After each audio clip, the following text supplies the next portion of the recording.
Hey guys. All right, I'm gonna get my laptop situated because you're in for a treat today. You're gonna be so excited, I promise. Now, I have a lot of people that will tell me, Amy, I'm painting my kitchen table. What do I do? Hey Alice. Amy, I'm painting a console. Do I paint the console the same finish as the base? Amy, I don't want to have the same color on top of my piece as I have on the bottom. And you're right, you need options. But a lot of times having a stained finish on the top is not an option. We need a beautiful painted finish, right? Guess what? I've never shown you how to do this before. I've never shown anybody how to do this before. This was a finish that I developed years ago, and I was working with a design client, and she wanted a travertine stone. I'm just gonna tell you, when I got through with the job, I actually did this in a bathroom. It looked amazing. People would walk in and they were like, oh, look, that's just real travertine. No, it was painted. So guess what? You ready?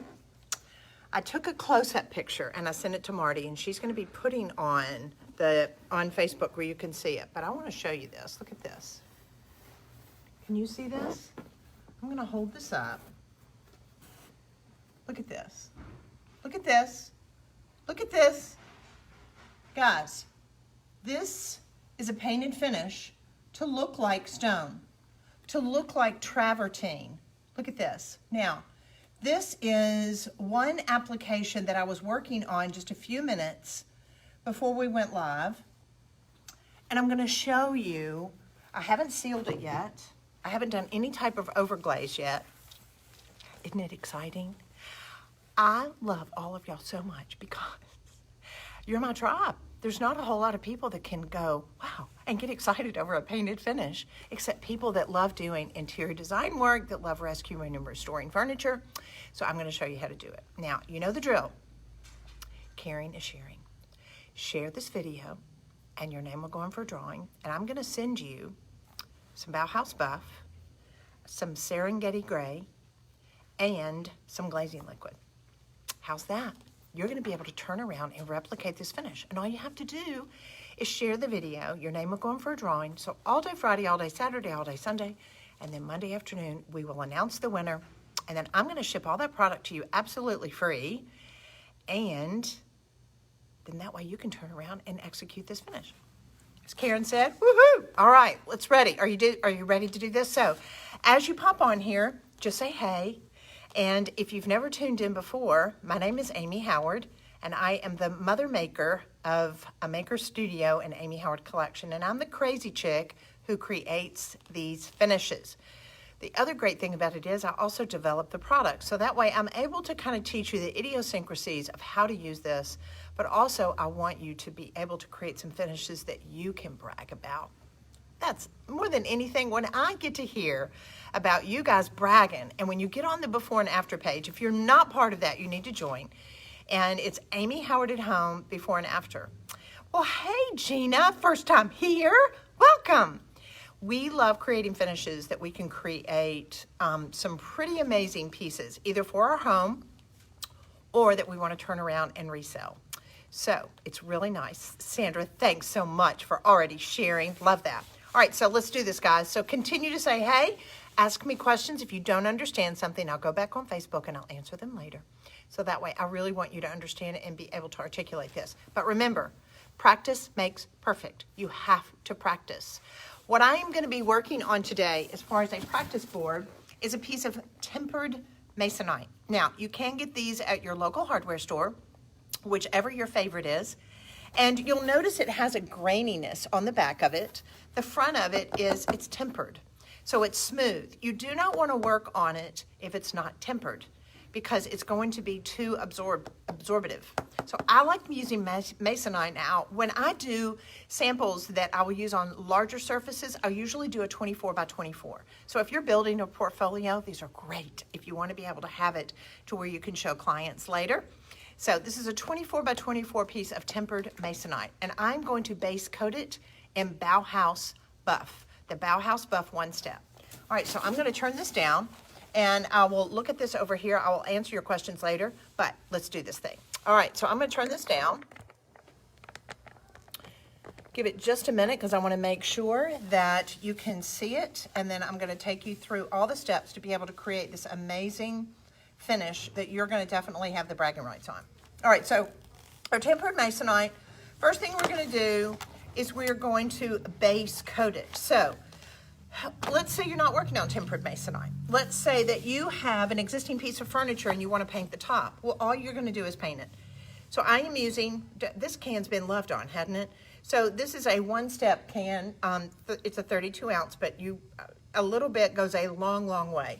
One of these quarts will cover about 135 square feet. So if you're doing a small piece, you only need to order just a pint and it'll be plenty for you to be able to paint it. So I'm going to use a high density foam roller. You do not want to use a roller, guys, that has a nap to it. You want to use a foam roller. High density means it's very dense and it's not going to have as much give, and it's going to give you a much smoother finish. So this is the Bauhaus Buff 1-step. This is going to be our first application. And because we are doing this, preferably is a finish that I would like for you to do on the top. This is a great piece to do on the top of a dining table, to do on top of a console. You could do it on an entry table, maybe even a nightstand. And you just want to cover the whole top like this. So I would suggest doing 2 coats. And I'm not going to make you sit here and watch me paint on a board. But I want to do this because it allows you to be able to basically have a memory of going, okay, the first thing Amy did is that she put on a coat of Bauhaus Buff onto my piece of furniture. Is everybody with me? All right, so I'm gonna just do one more pass. And so I would rather you do 2 thin coats than try to do 1 heavy coat. This is called 1-step, not 1 coat. So I'm going to come back. I just want to make sure you get 2 nice coats. And I've got a board that's already painted, so I'm going to move this out of the way. And so I have one right here. Now, this does have 2 coats on it. And you want to allow it to dry about an hour. The longer the better, but if it is a water-based paint, it has a matte finish. And I just love the color Bauhaus Buff. It's fantastic. It's our actually it's our #1 selling color. All right, so now the first thing you're going to need to do, I'm going to have to move this up because I want to make sure that you can see my edge and where I'm starting. It's going to be very, very important. So today, if you're just now popping on, I'm showing you how to create a travertine stone finish that is absolutely to die for. All right, so #1, we've got our Bauhaus Buff, 2 coats. Step 2, what do we do after we painted it? We're gonna flood the surface. It's got to be wet, guys. And when I tell people, when I'm showing you how to do exotic finishes like this, and this is an exotic finish, this is a natural travertine stone look that really is to die for. When it is sealed, people are gonna think it's the real thing. So you're gonna need to flood your surface with water. So what I'm gonna do, I've got a container here that I work with, and I've got a sponge brush that I'm going to flood the surface. And when I say flood it, I mean you are laying the paint on here pretty heavy. And I'm gonna work on a section at a time. So if you wanted to, you could, maybe on the top of a console or a kitchen table, you can do it in 2 pieces. Travertine wouldn't be necessarily 1 whole piece. You can have a little bit of seam. So get enough area wet, and we flood the surface only that we're gonna work on, all right? So I'm flooding the surface. I'm making sure there's no holidays, that I've got a considerable amount of water coming off that edge. And you can just apply the water like this that you're flooding the surface with just a sponge brush. All right, step 2. I'm going to make up a glaze. This is Serengeti Gray. Serengeti Gray is our 1-step. Now I'm gonna mix 1 part 1-step, 1 part glazing liquid, and 1 part water. 1 part one step, 1 part glazing liquid, 1 part water. And look what it gives me. So you can just measure it. You can do a 1/2 cup of glaze, a 1/2 cup of water, a 1/2 cup of Serengeti gray, and then mix up your gray, mix up your glaze. Now look at the consistency of it. It's thin. Now, my surface is flooded. I want to make sure that it doesn't dry on me while I'm talking, so I'm going to actually come in here. I'm leaning it up because I'm wanting you to see the edge, and it's sitting on top of my light, and that's going to give me some problem. All right, so now I'm going to take a chip brush. You cannot use a synthetic brush for this. You've got to use a chip brush. It's not going to work.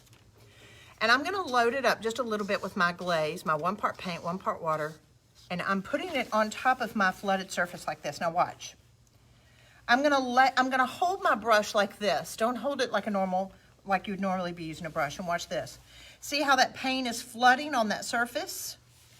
I'm going to keep moving. Look at that. Look at that. So you're going to have to, in doing this, you're going to have to work on a horizontal surface. I'm just like, it never gets old. It never gets old. I love it. Sharing is caring, guys. Share this video. Show somebody, oh my gosh, you got to watch this. This is a stone finish. Now, people are saying, Amy, could I create the stone finish on my countertop? You betcha.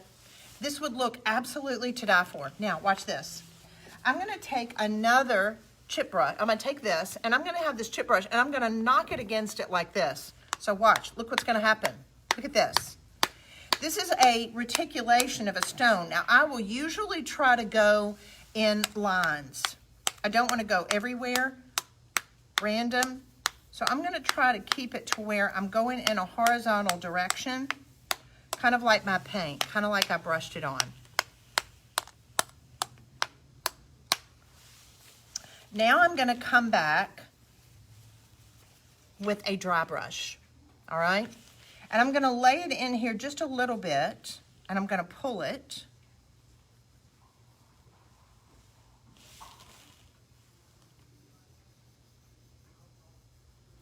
If you get your surface to where it's too watery, you can let it set up and dry just a little bit more. But look how I'm holding my brush. I'm not holding it like a regular paintbrush. I'm holding it very loosely like this. Now, I'm going to take some newsprint paper, like this, just regular newsprint. And I'm going to create an accordion like this. I don't want it to have straight edges. I want it to be loose, okay? And then I'm going to lay it down in here like this. Going like, she's crazy. Yes. I'm just setting it down in here, and as it's starting to flood, what this does, go horizontal. When you're creating travertine, guys, you don't go another direction. It needs to all be done horizontal. And so what this does is it's giving you these linear lines like the stone would have compacted over a period of time. Now, you can only set down this paper a couple of times. Why? Because look, it's going to become saturated and it's going to become a positive tool. So I'm going to get another piece of paper. Are y'all loving this? Is it so fun? All right. Just lay it back down in here. And you'll see it's going to continue to kind of change as it's drying. And it'll start to kind of flood in together and continue to change. I just love it. It's so natural looking. Look at that. OMG. All right, now, I want to come back with my paint.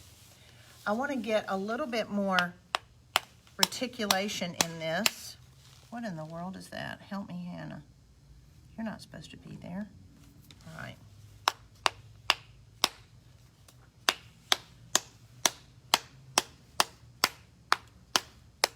Don't overdo this part, or it's going to be too much. You don't want a whole lot of speckledness in here.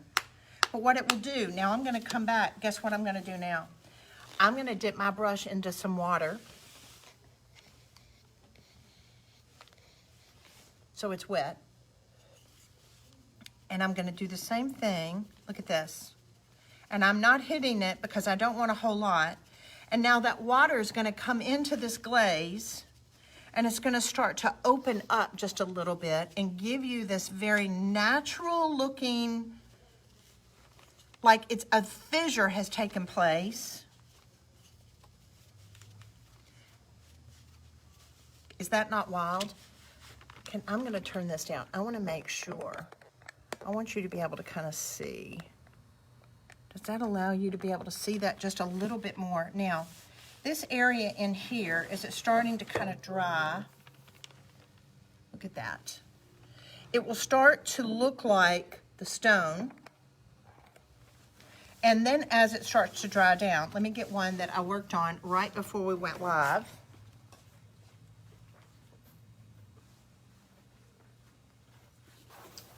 That lets you see, as it starts to dry down, of course, because of the paints we were using, it's a matte finish, and I can come back and I can seal it. Now, this is a part, of course, I haven't finished, but look at this. I can take my Bright Idea, which is a nitrocellulose lacquer, and I can put that lacquer on top of this. Watch. And the sheen from this, is one, it's going to give it protection, but the other thing it's going to do, it's going to make all the details of this pop out, and it's going to look like stone. It will allow you to have that sheen. Look at that. You've got to take it from being a matte finish to that sheen, because that's what the stone would have looked like. Isn't that fab? And it's going to really help with the depth. Hold on. All right. Is it fun? Is that like so fab? Do you like it? Tell me. Tell your mother maker. Look at this. Look at this. Thank you. Y'all are just so precious. When they're like, wow, look at this. Look at this. Isn't it fabulous? It's so elegant. It's so pretty. It could be beautiful on a console. It could be beautiful on an entry hall piece.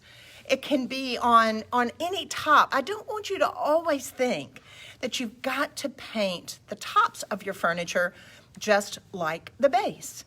You can create a beautiful stone that looks absolutely natural, authentic, and then everybody's gonna go, that's stone. No, it's not. And you wanna be able, especially like on pieces like your mid-century modern pieces, a lot of people are like, what can I do on the tops of it? Here you go. This is what you want. You can do this gorgeous travertine finish that I've just shown you on the top of those mid-century modern pieces, and it will look absolutely amazing. So hopefully you learned something today. You see how you can mix a glaze, 1 part water, 1 part paint, 1 step, and 1 part glazing liquid. Use it over a wet ground surface and create a stone design that can look natural and authentic and rescue a piece of furniture. So Karen, do not be afraid to experiment. So go back to the watch. Go back to the very beginning. Thank you, Laura. You're so sweet. Go back to the very beginning and watch it. Watch this video through 2 or 3 times. Be sure and share it while you're watching. Share it with somebody that loves to redo furniture and loves interior design. They're going to love this finish. Then that way, I want you to go to the hardware store, get some tempered masonite, and practice. It's going to be beautiful. Yes, you can do this on tile. You can do this on your countertops. Yes, anything that the 1 step can go on. It would actually be an amazing countertop. You can just come back and seal it. And all this was using all the Amy Howard products. So watch it again. You can do #replay. Thanks, Rebecca. Y'all are the best. Yes, you can paint from mica countertops. You can paint tile with the 1 step paint. Make sure you clean it with Clean Slate first. Guys, have a great weekend. I love being able to do Finish Fridays with you. I get excited playing and seeing something that I can turn around and educate you that it can change your life, that it can help you build your business, or just make your home more beautiful. Have a beautiful weekend, everybody. Love you guys.